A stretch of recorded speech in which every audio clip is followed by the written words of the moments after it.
머릿속에 한 이미지를 그려보시기 바랍니다. 마라톤 경기입니다. 그 마라톤 경기에 선수들이 열심히 달리기를 하고 있겠죠. 그런데 그 중에 한 사람이 달리기를 하는데 옷차림이 좀 독특합니다. 의사 가운을 입고 있고요. 청진기를 메고 있고 한 손은 풍선을 들고 풍선을 날리며 뛰고 있다. 어떤 인상이 드십니까? 이상하죠? 굉장히 새로울 겁니다. 한 번도 본 적 없는 광경이기 때문에 그렇죠. 어울리지 않고 생뚱맞아 보이는 것이 어떤 자리에 있을 때 그것이 주는 어떤 충격이 있습니다. 우리가 보지 못한 것이기 때문에, 익숙하지 않은 것이기 때문에 굉장히 새롭고 독특해 보이는 거죠. 제가 미술 전공자로서 좀 설명을 드린다면 이런 방식을 초현실주의자, 그런 초현실주의 미술 기법을 추구했던 화가들, 예술가들이 많이 사용했던 방법입니다. 그들은요, 그림을 좀 더 독특하고 신선하게 보이게 하기 위해서 익숙하지 않은 것을 화면에 넣으려고 했어요. 그래서 전혀 어울리지 않는 것들을 같이 한 화면에 둬가지고 굉장히 새로운 시각을 제공하는 것. 때로는 우리가 작다고 여겼던 어떤 물건을 엄청 크게 그리거나 크다고 생각했던 것을 어떤 작게 묘사하거나, 그리고 저것과 저거는 같이 있으면 굉장히 이상한 건데 그것을 한 화면에 두어서 굉장히 독특하고 이상한 그런 이미지를 만들어내는 거죠. 그래서 달리라든지 르네 마그리트라든지 하는 화가들이 그런 방법으로 우리가 봤을 때 이거 되게 특이한데? 이상한데? 신기한데? 하는 느낌을 주었던 것을 미술사조에서 발견해 볼 수가 있습니다. 그런데 곰곰이 생각해 보면은 교회가 이러한 모습이 아닐까 생각해 봅니다. 여러분, 한번 교회에 있는 함께 한 교회 다니는 함께 신앙생활하는 사람들의 모습을 한번 생각해 보시기 바랍니다. 너와 나 어쩌면 일이 다른데도 어떻게 같이 있을 수 있는가? 나랑 정말 맞지 않는 사람, 저 사람은 여기 있는 게 안 어울려 보이는데 함께 있는 사람 있거든요. 물론 모두가 아름답고 소중한 지체이지만 우리는 다 다른 존재이기 때문에 그런 인상을 받게끔, 어쩔 수 없이 그런 생각을 가질 수밖에 없게끔 되어 있습니다. 그런데 이상하게도 하나님께서는요, 그 모두를 한 공동체로 묶어 주셨죠. 그런데 이것이 초현실주의자들의 미술 작품과 같습니다. 하나님 보시기에 이건 정말 새로운 거야, 독특한 거야, 개성 있는 거야, 이것은 독특한 아름다움이 있어 라고 평가 내리실 만한 그런 모습이라는 것입니다. 여러분, 쉽게 아멘이 되십니까? 그래서 내가 이 자리에 있을 것이 아닌가 싶으면 교회를 떠나고 다른 나랑 맞는 것을 찾으려는 사람들이 많이 있죠. 근데 그러다 보면은 결국 가나안 교인, 안나가 교인이 돼버리죠. 나랑 맞는 교회를 찾을 수가 있는가? 쉽지 않거든요. 내가 부딪히는 문제는 또 다른 데 가서도 또 똑같은 문제를 부딪히게 되어 있습니다. 왜냐하면 하나님께서 그분을 훈련시키기 위해서 계속해서 그 문제를 맞닥뜨리게 하시니까요. 어울리지 않는 것들이 어울린다. 이것은 하나님의 법칙이라는 것입니다. 그런데 우리가 오늘 읽은 본문에서는 정말 어울리지 않는 한 고백을 보게 됩니다. 바로 느부갓네살 왕의 고백인데요. 1절부터 3절까지의 말씀 보시면 느부갓네살이 어떻게 말하고 있는가, 이렇게 말하고 있습니다. 느부갓네살 왕은 천하에 거주하는 모든 백성들과 나라들과 각 언어를 말하는 자들에게 조서를 내리노라. 원하노니 너에게 큰 평강이 있을지어다. 지극히 높으신 하나님이 내게 행하신 이적과 놀라운 일을 내가 알게 하기를 즐겨하노라. 지금 느부갓네살 왕이 뭘 하고 있죠? 선교 사역을 하고 있습니다. 엄청난 선교사로 지금 나타나고 있다는 것이죠. 3절 말씀, 참으로 크도다 그의 이적이여, 참으로 능하도다 그의 놀라운 일이여, 그의 나라는 영원한 나라여, 그의 통치는 대대에 이르리로다. 찬양을 하고 있습니다. 엄청난 예배자의 모습. 느부갓네살이 선교사이자 예배자로 지금 본문에 등장하고 있다는 것입니다.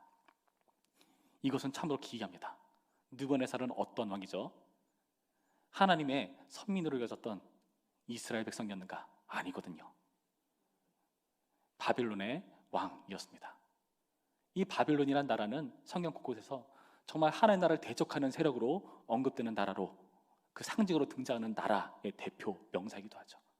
그런데 그런 나라의 왕이 지금 예배자의 모습으로, 선교사의 모습으로 등장하고 있다. 여러분, 우리가 한번 이스라엘 백성이라고 생각해 봅시다. 이렇게 한 예배를 드리기 위해서 모여 있는데 여기 맨 앞자리에 느부갓네살 왕이 앉아 있어요.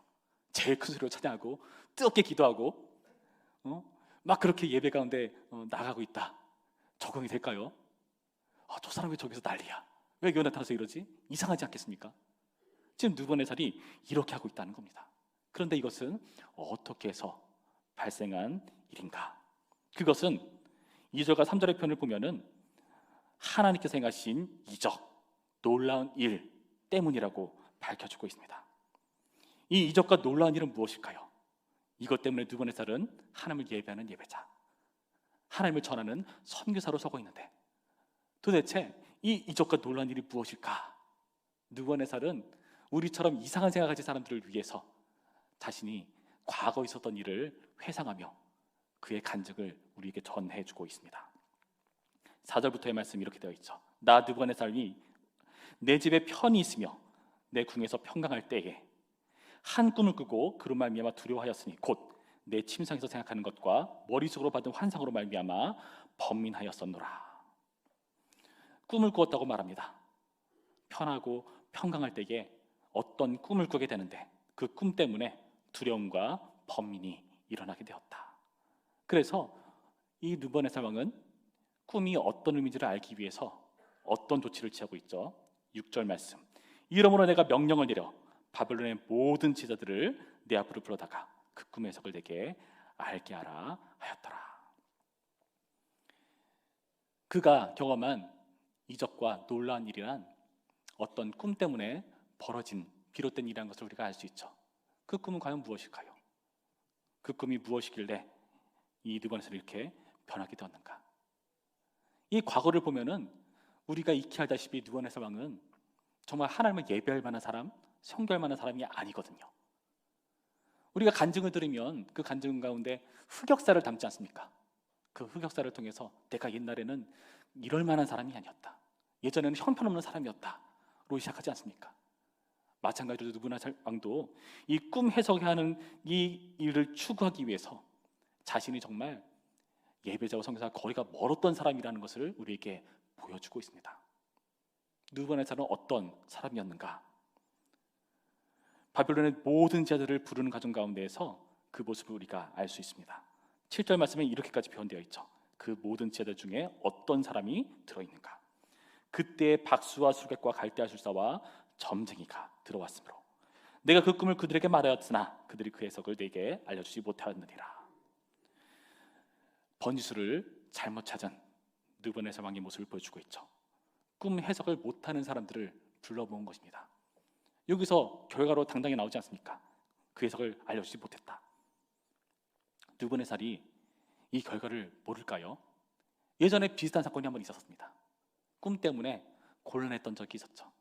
그때도 마찬가지로 이런 바벨론의 모든 지혜자들, 박수술객, 갈대아술사, 점쟁이들, 이런 사람들을 불렀습니다. 바벨론의 놀라운 경험과 지식을 축적한 사람들, 그들의 신들을 섬기면서 그 안에서 있는 점성술이라든지 여러 가지 최신 학문들을 가지고 있는 사람들을 모두 불렀었거든요. 근데 그 결과가 좋았습니까? 좋지 않았습니다. 이상합니다. 그 결과를 이미 검증받았는데 왜 느부갓네살은 이런 실수를 또 범하고 있는가? 그리고 그 과정 가운데에서 다니엘이라는 사람은 굉장히 축원을 해줬거든요. 2장 27절부터 28절까지의 말씀 보면 다니엘이 느부갓네살에게 이렇게 말을 했습니다. 다니엘이 왕 앞에 대답하여 이르되 왕이 물으신 바 은밀한 것은 지혜자나 술객이나 박수나 점쟁이가 능히 왕께 보일 수 없으되 오직 은밀한 것을 나타내실 이는 하늘에 계신 하나님이시니라. 이렇게 말씀하셨거든요. 그런데 그것을 망각해버리는, 이런 충언을, 초언을 배반해버리는 모습, 이상합니다. 그리고 그 결과를 느부갓네살은 경험했잖아요. 하나님이 꿈 해석을 할 수 있다라는 것을 경험했잖아요. 그래서 어떤 고백까지 했는가 하면은요, 2장 47절 말씀 보시면 느부갓네살이 이렇게 말을 하거든요. 왕이 대답하여 다니엘에게 이르되 너희 하나님은 참으로 모든 신들의 신이시요 모든 왕의 주제시로다. 내가 능히 이 은밀한 것을 나타내었으니 내 하나님은 또 은밀한 것을 나타내시는 이시로다. 은밀한 것을 나타내시는 하나님이라는 것을 경험하고 나서 하나님이야말로 정말 신들 중에 신이시다, 왕들 중에 왕이시다 라고 고백했던 인물 아니었습니까? 그런데 그 모든 고백을 망각해버리는 모습, 과연 이 느부갓네살 왕은 과거 사건을 모두 잊어버린 것일까요? 그때 기대를 모으는 한 사람이 등장합니다. 이전까지는 비전문가들에게 물었다면 이제는 전문가가 등장한 것이죠. 8절 말씀 보면 이렇게 되어 있습니다. 그 후에 다니엘이 내 앞에 들어왔으니 그는 내 신의 이름을 따라 벨드사살이라 이름한 자요 그의 안에는 거룩한 신들의 영이 있는 자라. 내가 그에게 꿈을 말하여 이르되 박수장 벨드사살아, 내 안에는 거룩한 신들의 영이 있은즉 어떤 은밀한 것이라도 내게는 어려울 것이 없는 줄을 내가 아노니 내 꿈에 본 환상의 해석을 내게 말하라. 이전까지는 바벨론의 모든 제자들을 불러 모으는 과정 가운데에서 박수나 술객이나 그런 사람들이 등장했습니다. 비전문가들이 등장했어요. 그러니까 당연히 그에 대한 시원한 대답을 얻을 수가 없죠. 그런데 이번에는 모든 제자를 불러 모았으니까 그 안에 속하는 대단한 인물, 진정한 전문가, 꿈해몽 전문가 다니엘이 등장한 겁니다. 그런데 여기서도 느부갓네살의 이상한 모습이 잠깐씩 등장하고 있습니다. 지금 다니엘을 무엇이라고 부릅니까? 벨드사살. 벨드사살은 무슨 뜻이죠? 여기서 알 수 있죠. 8절 말씀에 그는 내 신의 이름을 따라 벨드사살이라 이름한 자요.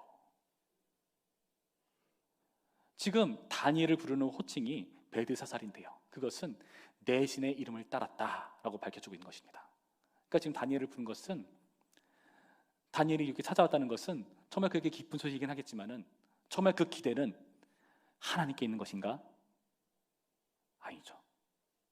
그의 신에게 있는 것입니다. 내 신에 대한 기대감이 있다는 의미라는 것입니다.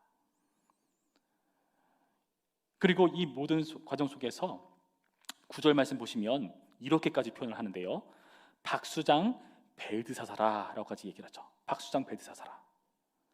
이 박수장이라는 표현은 무엇입니까? 실제로 다니엘이 박수라는 의미입니까? 그런 의미는 아니죠. 그런 이방 풍습을 따른 것이 아니라 그들 중에서 정말 뛰어난 사람인 것을 이렇게 표현한 것이거든요. 그런데 그렇게 말하는 이유가 내 안에는 거룩한 신들의 영이 있은즉이라고 밝혀주고 있습니다. 그가 꿈 해석을 할 수 있는 이유가 그 안에는 거룩한 신들의 영이 있다라고 밝혀주고 있는 거죠. 그것은 8절에도 9절에도 18절에도 반복돼서 나옵니다. 나는 너에게 기대를 걸고 있어. 왜? 너는 벨드사살이거든. 내 신의 이름 따라 지은 존재거든. 근데 또 기대하는 바는 뭐냐면은 너는 거룩한 신들의 영이 내 안에 있기 때문에 해석을 할 수 있을 거야. 이상하죠? 거룩한 신들의 영이라는 것은 여러분 하나님을 호칭하는 표현일까요? 다니엘에게는 분명히 하나님이 함께 하십니다. 그런데 느부갓네살의 말에 담겨있는 이 거룩한 신들의 영이라는 것은 하나님을 호칭하는 것이라기보다는 그의 안에 어떤 신이든지, 그 어떤 신이든지 이 꿈을 해석할 수 있는 신들이라면 오케이, 다 좋아 라는 다신을 추구하는 모습이 담겨 있다는 것입니다. 지금 느부갓네살은요, 내 신을 의지하고 다신을 의지합니다. 그래서 이게 지금 다니엘에게 박수장이라고 부르겠고 이를 능력자 취급하면서 네가 할 수 있는 것은 정말 내 신 때문에, 다신 때문에 할 수 있다고 여기는 그런 이상한 모습을 보여주고 있다는 것이죠. 안타깝게도 이것은 세상의 모습이기도 합니다. 사람들은요, 해결만 가능하다면 그게 무엇이든 상관없는 실용적인 측면을 추구하는 모습을 보일 때가 있습니다. 저희 교육자들은 점심마다 식사를 하는데요, 정말 고심하는 것 중에 하나가 어디서 밥을 먹을 것인가. 정말 이야기가 잘 맞아가지고 오늘은 여기서 먹자 저기서 먹자라고 이렇게 이야기를 나누면서 식당을 결정을 하는데요, 근데 정말 중요한 기준이 뭔지 아십니까? 이왕이면은 싸고 맛있는데. 그래서 어느 한 식당을 정해서 거기를 갈 때가 있지만, 종종 갈 때가 있지만 거기가 값을 오르기 시작합니다. 그러면은 고민이 돼요. 점점 비싸진다. 어떡하지? 더 싼 데를 물색하는 거죠. 그래서 더 싸고 맛도 나쁘지 않으면은 거기로 갈아타는 겁니다. 그런데 식당 주인 입장에서 한번 생각해 보면은 단골이라고 믿었는데 어느 순간부터 보이지 않는다. 얼마나 배신감을 느낄까요? 그런데 곰곰이 생각해 보면은 이게 세상의 모습이지 않습니까? 나에게 이득을 줄 것 같고 나에게 뭐든지 해결할 수 있는 그런 조건만 된다면 뭐든지 무엇이든지 상관없는 모습.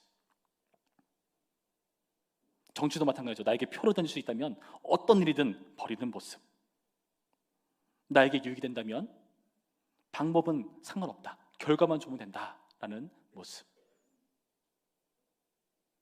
그러니까 대학에 가기 위해서 정말 말도 안 되는 꼼수를 부려서 끝내 그게 밝혀져서 불공평한 일들도 벌어지는 사회의 모습. 이런 모습들이 세상의 모습이라는 것입니다. 지금 나타난 모습들 보면은 느부갓네살은 정말 하나님의 선교사, 예배자가 될 만한 그런 사람이 전혀 아니었거든요. 전혀 상관없는, 전혀 비전문가들에게 그들을 불러 모아서 조언을 구한다. 능력 없는 신들의 그런 조건을 갖춘 박수와 술객이라는 것을 뻔히 하는데 부른다. 또 기회를 주는 거죠. 누구든지 해결만 하면 되니까. 이러면 많은 사람들에게 해답을 구하는 거죠. 그래서 다니엘이 예전에 했었던 그 충언을 망각한 겁니다. 이 꿈을 해석할 수 있는 은밀한 것을 보이시는 이는 하나님이신데 느부갓네살은 잊어버립니다. 끝까지 자신의 고집을 부립니다. 그래도 다니엘은 내 신의 이름을 따라 이름 지은 벨드사살이잖아. 내가 알아본 거잖아. 내가 그 이름을 지었잖아. 그러니까 그가 해석할 수 있는 거지. 그에게는 누가 어떤 신인지 잘 모르겠는데 그 신들이 함께하고 있잖아. 이왕이면은 신들이 많이 함께하면은 더 능력 있고 더 좋은 결과 나오지 않겠어? 그러니까 콜, 벨드사라, 너는 할 수 있을 거야 라는 모습. 소원만 들어주면 알라든 부처든 어떤 우상이든 어떤 이상한 구판이든 상관없는 사람들의 모습. 여러분, 이런 모습이 세상 가운데 만연해 있다는 것이고 안타깝게도 우리는 이런 세상 가운데 살아가고 있다는 것입니다. 그런데 그나마 다행인 건 무엇인지 아십니까? 그럼에도 불구하고 다니엘은 기대를 모으는 사람이거든요. 하나님을 잘 알지 못하는 느부갓네살이 다니엘한테 기대를 걸고 있거든요. 여러분, 이것이 소망이 되는 것입니다. 다니엘은 참 능력자죠. 느부갓네살은 잘 알지 못해서 그를 박수장이라고 부르고 많은 신들이 함께하기 때문에 능력자로 취급하고 있지만 우리는 알고 있습니다. 다니엘에게 이런 능력이 어디서 나오는 것인지를요. 하나님과 함께 하시는 그런 다니엘의 모습이기 때문에 다니엘은 최후의 기대자로서 이 자리에 설 수가 있다는 것입니다. 여러분, 우리의 모습이 다니엘과 같습니다. 다니엘은 원래 어떤 사람이죠? 나라가 멸망한 사람이에요. 포로 신세입니다. 만국 백성 취급당하는 사람이고 하나님이 아닌 벨드사살이라고 불리는 사람입니다. 우리가 그렇습니다. 세상 가운데서요, 교회로서, 교인으로서, 성도로서, 신자로서 불리기보다는 우리는 한 가정의 엄마, 아빠, 회사의 어떤 직책 맡은 부장, 차장, 학생, 이 정도 차원으로 우리를 사람들은 보고 있을지도 모릅니다. 그리고 요즘은 기독교에 대한 시선이 너무나 좋지 않아서 어디 가서 교회 다닌다는 말을 꺼내기가 굉장히 부담이 되기도 하죠. 그런 모습들을 보면서 우리의 모습이 정말 안타깝지 않나 하는 생각도 들기도 합니다. 그런데 기대를 모으는 건 무엇입니까? 그런 우리야말로 세상 가운데 최후의 기대자로 서야 한다는 것이죠. 곰곰이 생각해 보면 예수님의 모습도 그랬습니다. 예수님께서도 이 땅에 오셨을 때 그분을 메시아, 그리스도로 여기는 사람은 흔치 않았습니다. 와, 저기 가면 병 다 고쳐준대, 모든 것도 고쳐준대, 몰려들죠. 대단한 능력 있는 의사 차원으로 사람들이 다가간 것이죠. 그는 선생이야, 모르는 게 없어, 율법도 능통해, 바리새인들을 박살낼 정도로 해박한 지식을 가지고 있어. 그에게 물으러 가자. 선생이여, 선한 선생이여, 어떻게 영생을 얻을 수 있겠습니까?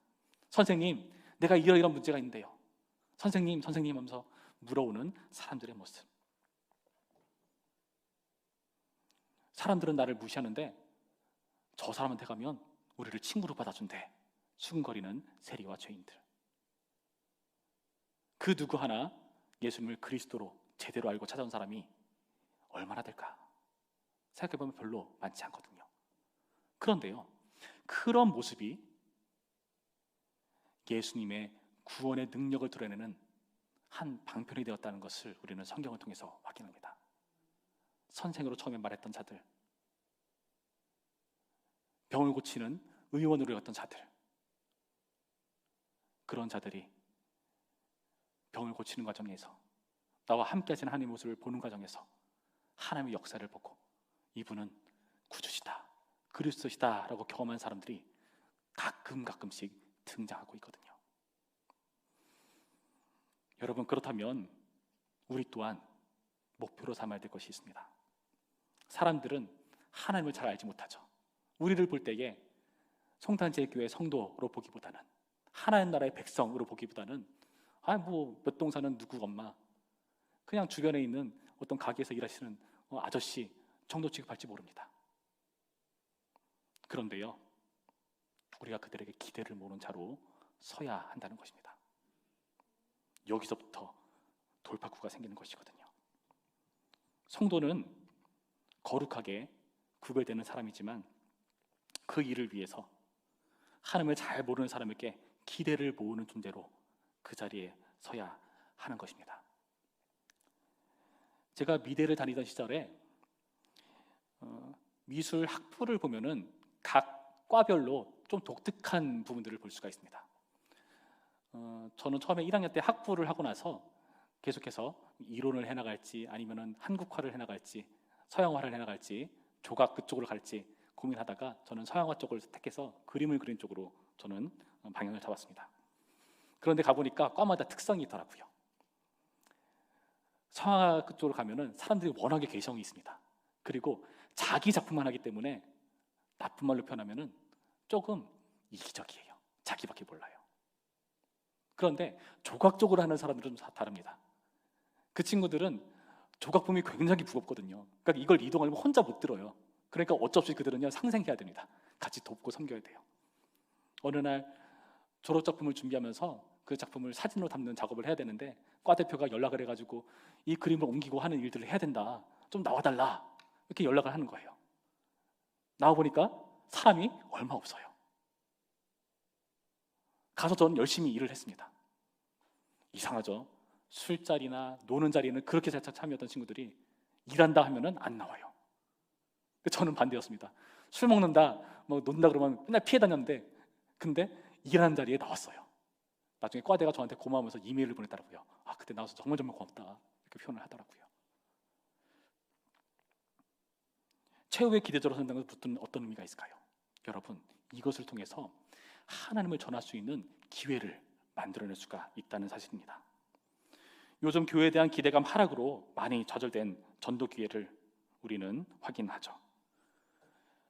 우리는 이러할 때에 곰곰이 생각해 봐야 됩니다. 복음을 전하는 것이 전도죠. 그것은 분명합니다. 그러나 안타까운 것은 세상이 귀를 닫고 있다는 것이고, 우리를 그런 하나님의 백성으로 취급하지 않는다. 오히려 조롱한다. 교회에 대한 오해를 가지고 우리를 그 왜곡된 오해를 가지고 있는 시선으로 바라보고 있다는 전제, 이 전제를 가지고 있거든요. 그렇다면 우리는 그 오해들을 걷어줘야 하는 일을 먼저 해야 한다는 것입니다. 그래야 그 다음에 복음을 전할 수 있습니다. 담대 나가서 복음 선포할 수 있죠. 그럴 수 있습니다. 그것도 하나님께서 역사에서 그 일을 통해서 일을 하십니다. 그러나 때로는 이것을 보다 효과적으로 그들이 잘 받아들이려면 먼저 우리에 대한 오해를 풀어야겠다. 교회에 대한 이미지를 바르게 바꿔야겠다. 이런 생각 우리가 가져야 한다는 것이죠. 이것이 예수님이 하셨던 방법이고 우리에게 제시해주는 방법이라는 것을 알 수가 있습니다. 느부갓네살이 어떻게 해서 선교사 예배자가 될 수가 있었습니까? 말도 안 되는 사건입니다. 말도 안 되는 일입니다. 불가능해 보이는 일입니다. 그런데 그가 하나님의 이적과 크신 역사를 보는 일에 이 다니엘이 사용되었다는 것, 여러분 이 내용을 우리 마음 가운데 새기시길 바랍니다. 그는 벨드사자로 불렸고 많은 신의 영들로 박수장 취급당하는 사람이었지만 그래도 불구하고 기대를 모으는 자였기 때문에 기회가 있었고 그의 말을 통해서 결국 이 느부갓네살조차 이제는 다니엘을 벨드사살이나 많은 신들의 영들 때문에 하는 그런 일이 아니라 하나님 때문에 가능한 일이었구나, 하나님이 역사하셨구나 라는 고백하는 단계까지 갈 수 있었다는 것, 여러분 이것이 우리에게 희망이 되는 것입니다. 지극히 높으신 하나님이 내게 행하신 이적과 놀라운 일을 내가 알게 하기를 즐겨하노라. 참으로 크도다 그의 이적이요 참으로 능하도다 그의 놀라운 일이요 그의 나라는 영원한 나라요 그의 통치는 대대에 이르리로다. 이 고백이 느부갓네살 입에서 나왔다는 것, 여러분 그렇다면 우리는 이 일에 관심을 가져야 되고 희망을 가져야 되고 이 기회를 얻기 위해서 우리가 사람들에게 매력적인 사람으로 비춰야 되고 기대를 모으는 사람으로 비춰야 되는 줄로 믿으시기 바랍니다. 그러니까 여러분 이제 나가셔서 세상 가운데 살아가실 때에 먼저 전제를 이렇게 거시기 바랍니다. 나는 신자고 하나님 믿는 사람인 건 맞지만 사람들을 나를 그렇게 보지 않아, 나를 그렇게 취급하지 않아. 그러나 그걸 인정하고 가자. 먼저 그들이 원하는, 그들이 정말 바라는 것, 그들이 정말 힘들어하는 것, 이것들을 해결해주는, 내가 할 수 있는 차원에서 돕는 그런 좋은 사람, 매력적인 사람으로, 기대를 모은 사람으로 찾아가자. 그래도 그 사람에게 찾아가면 내 이야기를 들어줘. 그 사람에게 찾아가면은 좋은 이야기를 해줘. 그 사람은 나를 공감해 줄 수 있어. 이런 사람이 먼저 돼보려고 하자.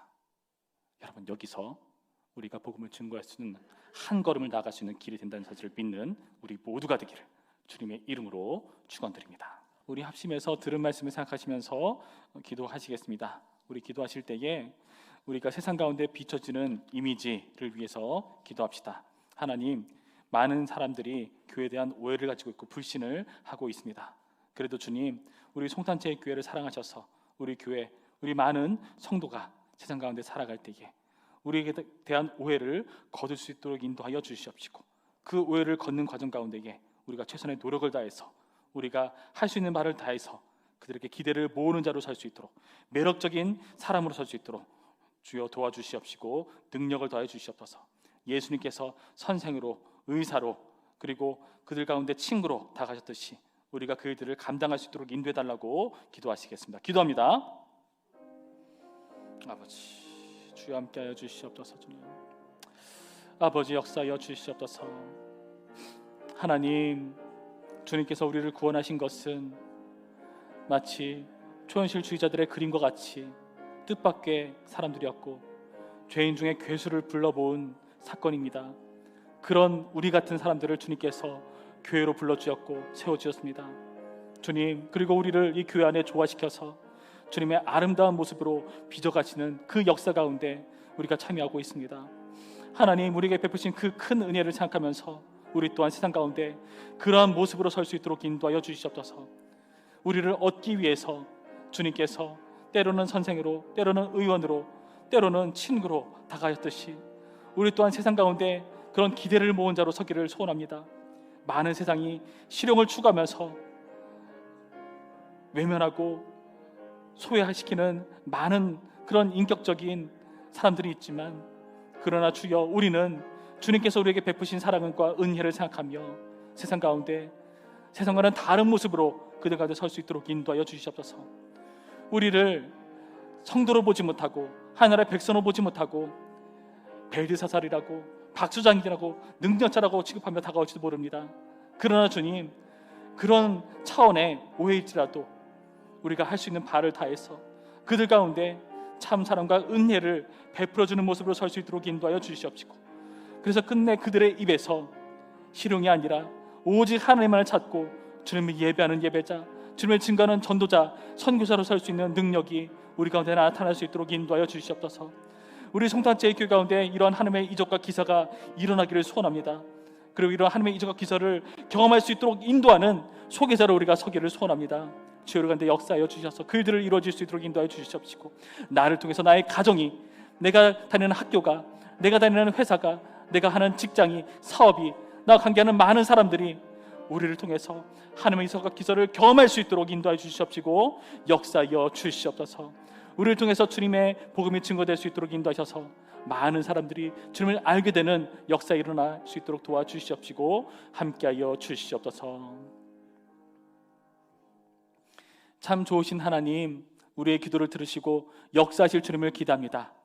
세상 가운데 기대를 모으는 자로 설 수 있도록 우리를 부르셨사오니 우리를 하나님의 이적과 기사를 경험할 수 있도록 인도하는 소개자로 우리가 처해 있는 자리 가운데 설 수 있도록 인도하여 주시옵시고 역사하셔서 예수님처럼 우리도 그들의 친구가 될 수 있도록, 그들에게 능력자가 될 수 있도록, 해결자가 될 수 있도록 인도하시고 함께하여 주시옵소서. 예수님의 이름으로 기도드렸습니다. 아멘.